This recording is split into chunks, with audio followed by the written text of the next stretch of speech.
Hello there everybody, this is Alex from Hardcore Young Guides bringing you my guide for BioShock Survivor without using any Vita-Chambers. And today we're doing Hephaestus. This is the 7th level of BioShock, and this is my least favorite level of BioShock.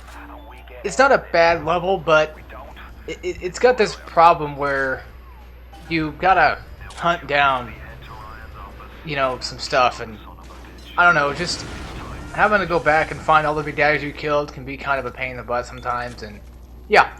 So right there, I took a red barrel and I threw it at the thug splicers. That's pretty much what they are. So you can pretty much get an insta kill on those guys right then and there. Nothing really too bad with that. And yeah, it's kind of funny how this is my least favorite level and it takes place after my favorite level. So that's kind of funny. I guess Fort Furlock was so good that it made Hephaestus look bad. I grab another barrel right here because there's going to be a splicer right there. My first recording of this, I actually get an instant kill with it, but then apparently when I did it again, it didn't work. Look at that, I threw a body at there will be actually a turret in this room, so, be wary of that. I did, it's funny how I threw the body at him, which was on fire too, but I threw the body at the turret and did like half damage. Took away like half its health.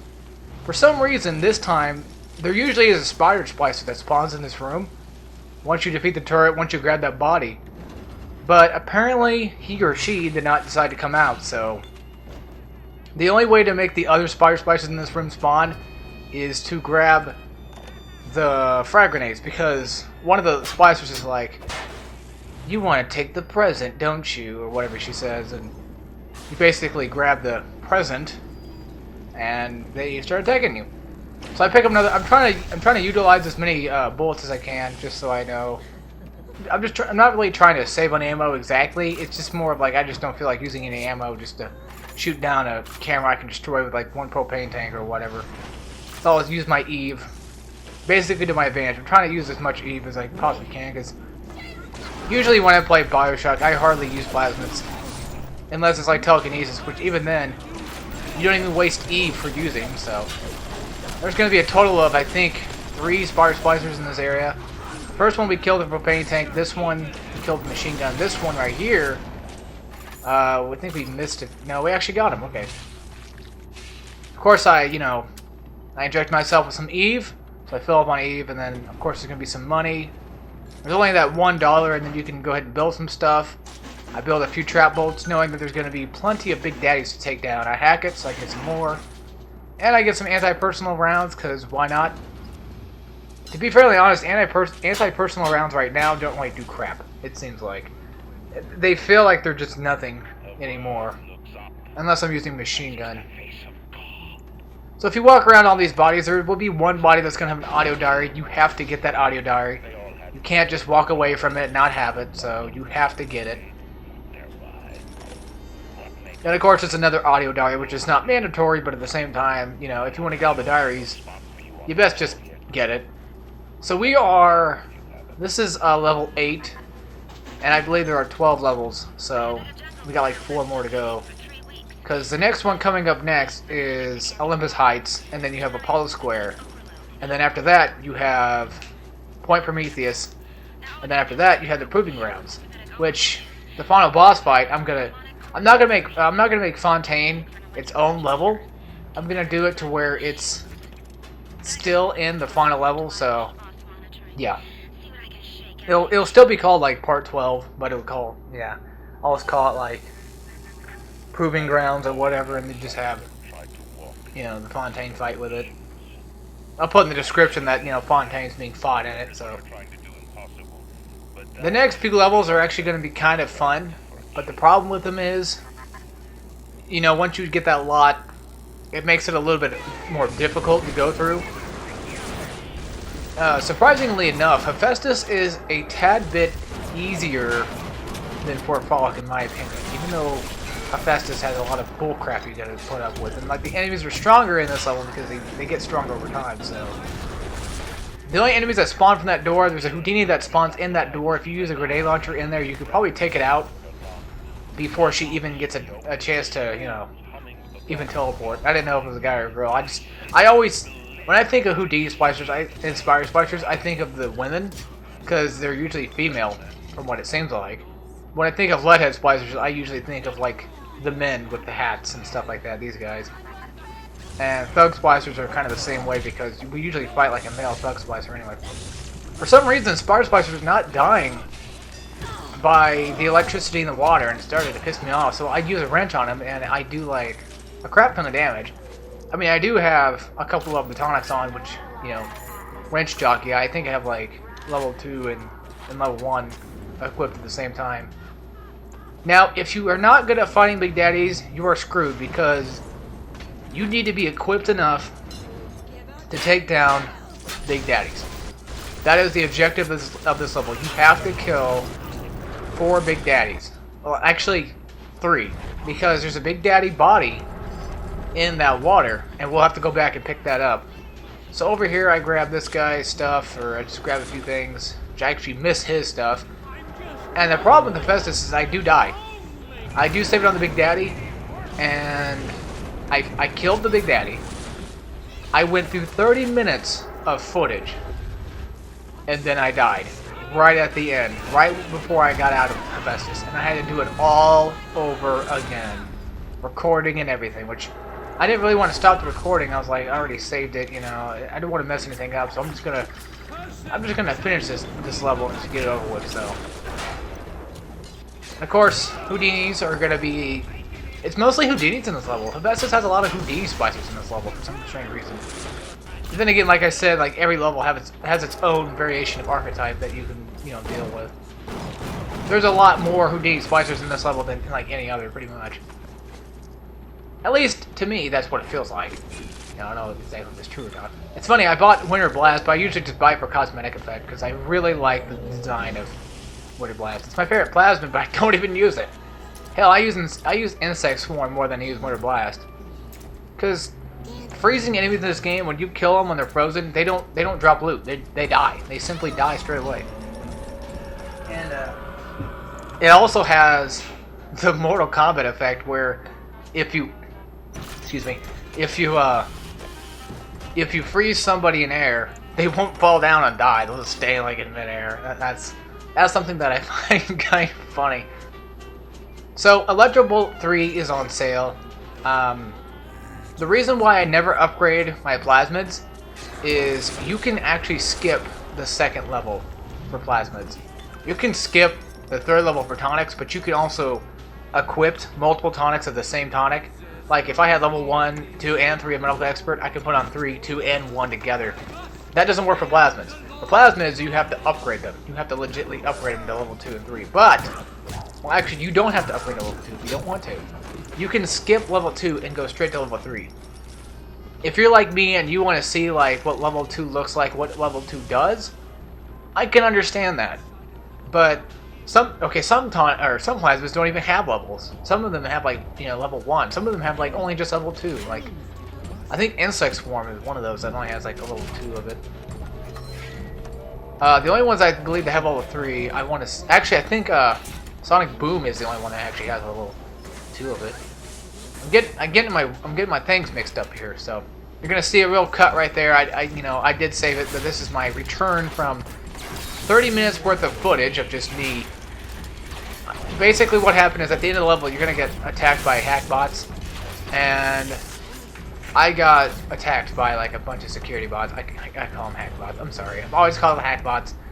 Maybe people might start calling it that now too, but I don't know. So Trap Bolt the Big Daddy. You only have to fight bouncers. There's no mix of Rosies and bouncers in this level. So they never really do actually mix them together anyway. Grenade launcher, Trap Bolt, whatever, you know, massive damage you can do to him, just get him out of the way. Careful walking in your own traps unless you have electric flash on, because that shit can hurt a lot. I've done that a few times and I've died a few times to my own trap bolts before, but once you get like electric flash 2, you can walk through any trap bolt. You can literally walk through every trap bolt and just blow them up that way. It's awesome. That's what I love about BioShock. It's so well. Oh god, it's awesome. I'm sorry, but BioShock's my favorite game, and I just get that jittery goosebump feeling just even talking about it. You know, just even getting to watch myself play it. I find it funny. Like I have more fun watching my. This is gonna sound egotistical, and I don't mean to piss a lot of people off. I have more fun watching people play BioShock than me playing BioShock myself. Actually, I'll take that back. I have more fun watching myself play BioShock than playing it myself. Like, when I play it, it's like, okay, so point A, point B, let's go. You know, if somebody gets in my way, their shit's gonna get wrecked. That's pretty much how I do it. But then when I watch like these videos again, it's like I'm having a lot of fun just watching myself play, just, you know, seeing how I did everything. Because when I'm playing, I'm in the moment. I don't notice how, if I had to say good, I play. You know, it's just like I'm just playing. You know, this is how I normally. This is a casual run right here for me. Okay, no, not casual. Survivor is casual. No, Vita-Chambers not. No, Vita-Chambers taking it past casual. That's actually me trying to beat it on those Vita-Chambers. If I was to play BioShock casually, I'd go Survivor every time. Because, you know, this game is... It's easy. But for people who are new to shooters, it probably isn't that easy. For people who are not good at... or just you haven't really played BioShock enough.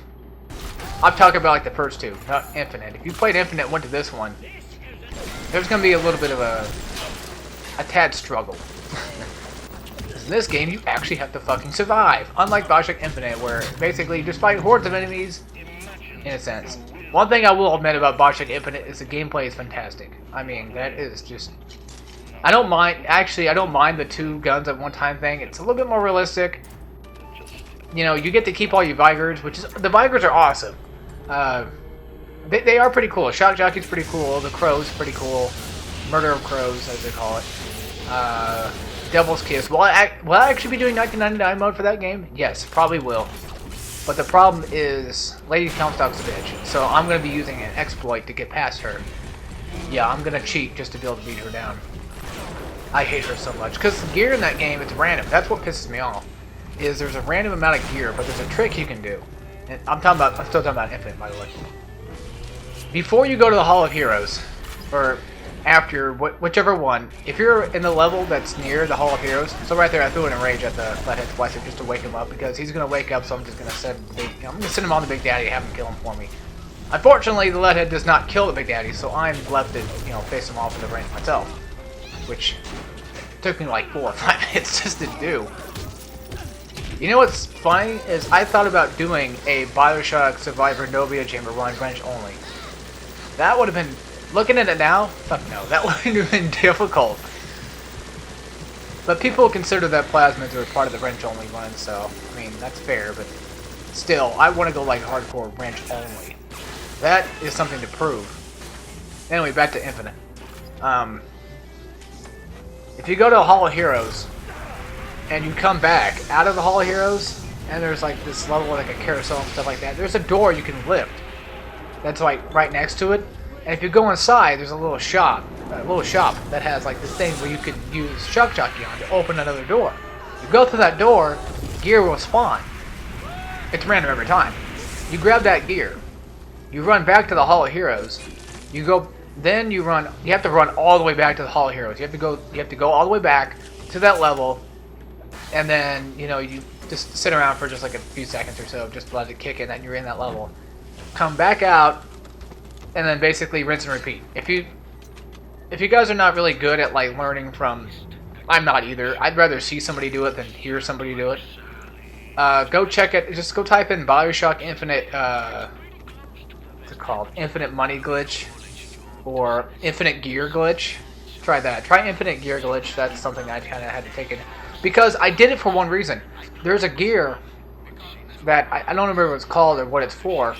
I know what it does. Basically, whenever you eat, like snacks, which gives you health, if you get medkits, which give you health, anything that gives you health, that is supplies, you will gain invulnerability for a decent amount of time. Like, it'll cover your health bar in ice, and then like a half of it will break off, and then like the other half will break off after another few seconds. That helps with Lady Comstock because there's medkits all around. And then she spawns tons of bodies, right? She builds up tons of bodies that are already dead. You kill them, you get snacks, you get health, you become invulnerable. I mean, there's other tricks and other ways of defeating Lady Comstock on 1999 mode, but I will definitely be doing the exploit. I'm not saying like it takes a man to admit that, but you know, it takes somebody who's honorable at least to say, hey, this is what I'm doing, and this is what we're gonna do. I'm going to use any advantages in my guides that I can, and I will tell you guys everything that I know, including the exploits if I know any. So, well, sometimes I don't do exploits. Sometimes I just don't feel like doing it. Sometimes I just like playing like normally. But on 1999 mode, I still haven't beaten it yet. I'm still working on it, but I basically just gave up because I'm just tired. I got past Lady Comstock, all 3 phases. I finally did, thank God. So basically the rest of the game is just me trying to beat it, and that's about it. But I just don't feel like playing BioShock Infinite right now because we're playing this game. And this game, of course, I need to stop playing it, but I can't. So I just love, after I get done with this guide, I'm probably going to go through another playthrough of it because, again, I love BioShock so much that I've played it so many times, and I can't even keep count of how many times I've played it. It's been I kept count this year, and this is like my 5th time playing through it. Like, I still have my PC playthrough, well, not really playthrough, but my own personal, my own personal playthrough. That's what it is, yeah. But I still haven't beaten it on my PC yet. But hell, I might as well just do that. The thing, when BioShock was out, I always wanted to get the PC version because I always thought that PC just looked more fun.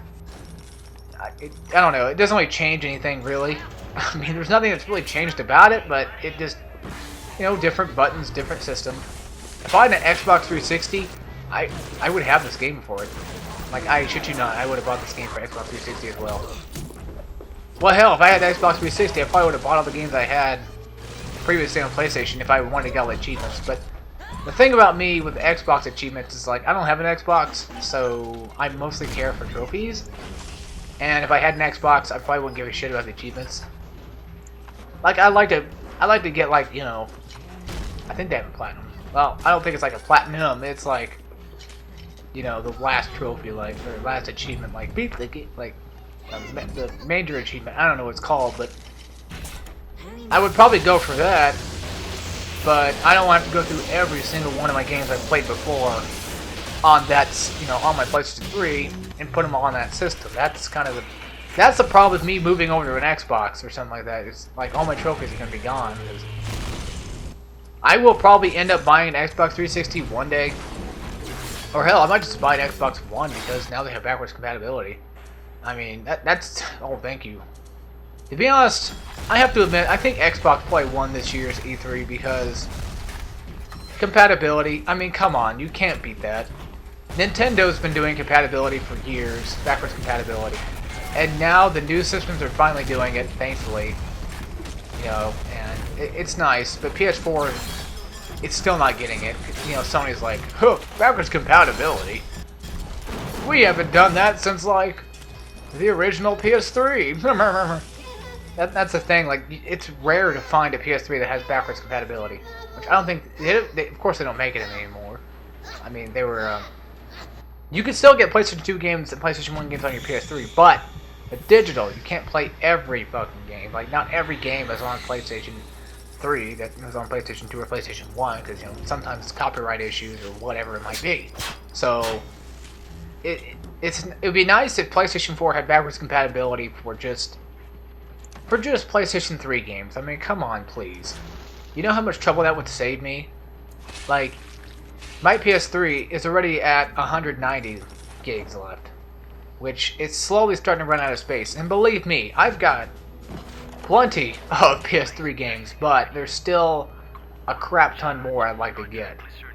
And most of them are being, like, remade or remastered for PlayStation 4. And it was funny, I was talking about, like, how I didn't really like remasters. I don't care. For, you know, I don't give a crap if a game gets remastered. Because, technically, if a game gets remastered, like DMC or something like that, and they bring new stuff to the table rather than just make the same damn game again, okay. What I'm getting at is, like, if a game came out a few years earlier and you remaster it, like God of War 3 or DMC, I wish that God of War 3 would be like DMC, where they just have like a new difficulty mode, they just add new stuff. You know, the same game, but with more stuff. God of War 3, from what I heard, is getting like a few extra stuff, but that's it. It's not like getting anything like super special or anything like that. It's just like, oh yeah, probably like behind the scenes of how we remastered the game. That would be something, wouldn't it? Oh god, no. Will I be getting that copy? No, because I have Sagas and I don't feel like buying God of War 3 again. God of War 3 actually I found for like $2. Yeah, that's how much people really like God of War 3, it seems. To be fairly honest, I didn't really like God of War 3, but I don't hate it either. Well, hell, I don't hate any of the new ones. When I first got Ascension, though, oh goodness, when I first got Ascension, I just did not like it. But after playing through it again, I found it kind of relatively fun. You know, it's a little bit of fun. And my friend one day was saying, like, they need to make, like, he was talking about God of War. I mean, he's not a God of War guy like I am. From what I understand, he doesn't like God of War. Probably because I play it. But he doesn't like God of War, from what it seems like. Maybe, I don't know. He's played him, but he can't get into him, stuff like that. So anyway, he made a comment, like, when we were watching E3, like, maybe they're going to come out with, like, a new God of War. A good one. And I said, a good one? I mean, they practically had good God of Wars all the time. You know, every God of War is actually really decent. Now, the best God of War is God of War 2. I will, without a doubt, say that God of War 2 is the best God of War ever made. Like, it trumps God of War 1, basically. It's like Ratchet & Clank 2. You know, Ratchet & Clank 2 just destroyed Ratchet & Clank 1 with how well crafted that game was. Although, I don't personally like Ratchet & Clank 2 more than I like Ratchet & Clank 1. Same thing with God of War 2. I like God of War 2 more than I like God of War 1. Speaking of Ratchet & Clank, I kind of thought to myself, like, challenge mode is technically a difficulty. Maybe once, you know, maybe I'll go play Ratchet & Clank 1 again. I'll get all the skill points, I'll get all the weapons, but I won't upgrade them. What I'll do instead is I'll upgrade them in my challenge mode playthrough. And I'll get every, you know, that kind of sounds fun. I might just do like a challenge mode guide, but the problem is, Ratchet & Clank 1 is a lot, it's just slow as fuck, and, you know, I love Ratchet & Clank 1, but it's just really slow, and, oh my god, they're making a new one now, I'm so excited. I'm not really talking much about, like, what to do in this. I'm sorry, but, you know, it's just, I get off track. I know, it's not really much of a guide, but, you know, there's specific moments where I'm supposed to, like, where I feel like I need to talk, and there's some moments where I just feel like I can just bullshit and talk to you guys. Again, this is mainly a visual guide. Like, you know, I'm a visual learner, so I'm just basically doing this how I would learn it. The only, like, trick, I've already gone through, like, all the tricks and tips, basically. You know, you just jump back a few feet. This is a shooter game. Like, this is a first-person shooter game. Like, it's a shooter, no doubt, but at the same time, it's got a lot of strategy elements and survival elements, which... This is not The Last of Us, so there's really no need for, like, to explain how to survive. It's just... You know, yeah, I don't know. The RNG is so well crafted. Just, this game's perfect. I can't... Even though it bugs out on me a lot, I still find it a perfect game. 6 out of 5. 11 out of 10. 101 out of 100. I don't care what score it gets something better than a full score. Like, to be honest, it's actually kind of difficult to do a guide of this game because this game's not really difficult. You know, I can't really explain so many things. Like, earlier on, when you're actually trying to survive because you have nothing to survive with, that's where I was doing, like, you know, hey, take cover here, watch where you're standing, you know, all that stuff. I was going through, like, how to... Oh yeah, there's gonna be a leadhead that does spawn out here. Or we should have, unless we already killed him off. No, wait, that's when you leave. Never mind, okay. Like, all I can really talk about is where splicers spawn, what cover to take, how to take down big daddies. And really, bouncers are easy to take down with trap bullets. Rosies are the same way. You just use trap bullets on them and they're basically dead. Once you get the crossbow, you've basically broken the game. And the funny thing is, back then, I always used trap bullets. I always did. I went back to go check on this guy to see if I got his stuff, but then I realized, oh shit, the safe. Yeah, there's a safe over here. And that corpse went flying. I went to go look back for him, but he was gone, so I said, okay, fine, bye. And if you're fortunate, you should have a hack tool by now, but look at this. All those security tonics actually came in handy. And I'm surprised, because I always have, like, auto hack tools, and I always have money enough to where I can hack stuff for free, but sometimes, occasionally, you'll get those ones where you don't have nothing and you have to fight your way through. So that's why security gene tonics are definitely important to have. So now we come back down here. We don't go through that vent in that room because there's really nothing inside of that vent. It's just another way to get through here. It's just basically a way to get past the turrets. It's pointless, yes, but at the same time, if you really want to get past the turrets without blowing them up, fine. You know, and that's your gesture. BioShock should be played the way you should play it, but at the same time, just take in kind of what I'm doing, basically. Just watch what I'm kind of doing, just pay attention to how I do stuff, and how quickly I fight. And I recommend playing the game multiple times before you start surviving a Vita-Chamber. You know, be comfortable with it, because if you're not comfortable with where enemies spawn, if you're not comfortable with how to take down big daddies yet, watch this guide, well, what you're doing right now, and just go through it multiple times, and yeah. That's pretty much the only advice I can really give out. And let's see. So basically now we got all that finished up, we got the bomb taken care of. There's actually a little trick you can do to get the bomb to set up before the whole cutscene thing happens. Sorry guys, I'm feeling really awkward right now.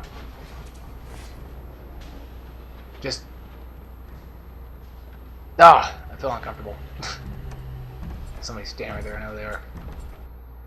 So anyway, just ignore the new Big Daddy. There's only like 3 little sisters in here, so if you can't seem to find where the Big Daddy that you've killed before already was, you can kill yourself another Big Daddy, that way you get another R34, and yeah.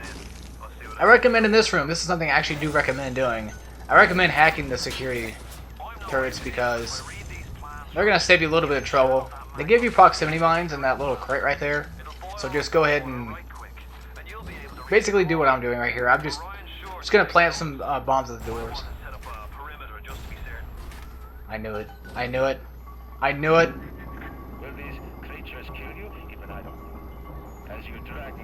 And of course, just wait for them to come in, and there's mainly going to be Houdini splicers.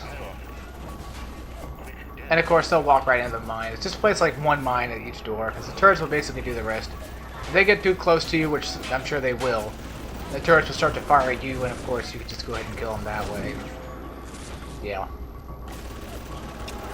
But, at least, luckily enough, we're almost done with Hephaestus. I actually did keep Rapture Central Control as a part of Hephaestus, because really, you don't really do anything there besides just, you know, get the cutscenes over with and stuff like that. Just take care of things, and take care of Ryan, basically kill him, and all that good stuff. Yeah, spoiler alert. Well, hell, you should have already beaten this game by now, anyway. Yeah, like I said, just play it multiple times, get comfortable with it before you start doing BioShock Survivor No Vita-Chamber, because this can be pretty rough. This actually can be pretty rough, and when I first did this, oh god, it was something else. I died constantly trying to do this my first time, because I had recently beaten Survivor, and then I went to do this, and actually right there I did skip a guy. I looked down and I'm like, wait, oh crap, I forgot, there's a tonic. That's a short alarms, I think it was, or less. It was either like less alarmed or something like that. Less alarms plus. So right here, if you jump up and you keep tapping the X button or A button or whatever button you're using on the keyboard, you can actually set the bomb off before the thing even gets to stop. So you can basically kind of shorten the timer it takes for the door to open. It's, I guess, a little speed run tactic, I guess, if you wish to call it that. And of course, this Big Daddy's just gonna be in the way, acting like he acts like I'm in his way. Like, dude, screw you. You're in my way. I could have killed him, but I'm like, no. I just want to get Hephaestus over with. I'm tired. You know, 30 minutes of footage gone. I just want to get this over with. Because Hephaestus is just basically a living nightmare. in my opinion it is. There's really no boss fight here. It's just mainly just going through this crap. And yeah, I don't know why I stopped right there. Oh, okay, so what's going on right now is there's some lag. And the lag will actually end. I do reload the save. I think I saved it and then I reloaded it. But look at this. Look how bad that lag is. Look how much of this game just hates me right now. It did the same thing in my Let's Play, and it's doing the same thing now where it's like, oh well, screw you, this is what you get. But then the lag went away and I was kind of a little, I was happy. I'm like, finally.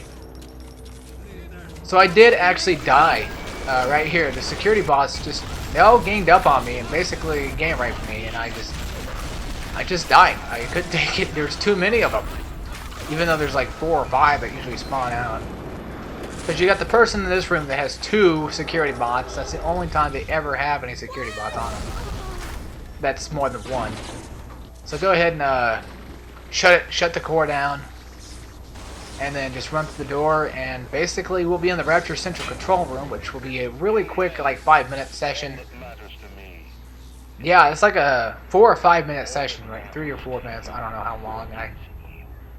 Judging by the time where I'm at right now, I'd say like 3 minutes, at least.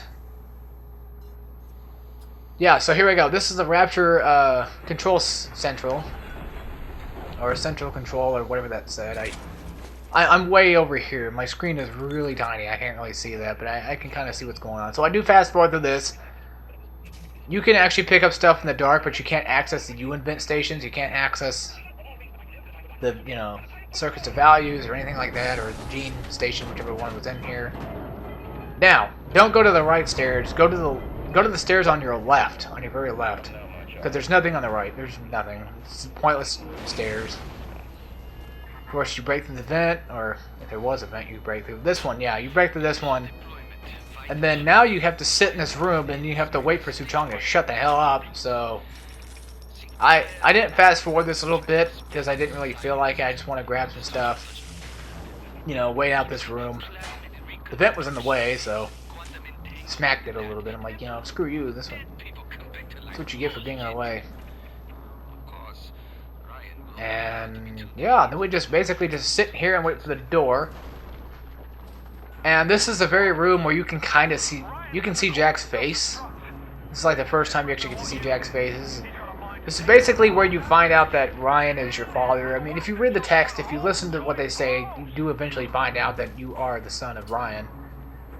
And later on, earlier on in the game, one of the diaries was saying that anybody who was basically in the gene pool of Ryan can use bathyspheres. Anybody in the gene pool of Ryan can also use Vita-Chambers as well.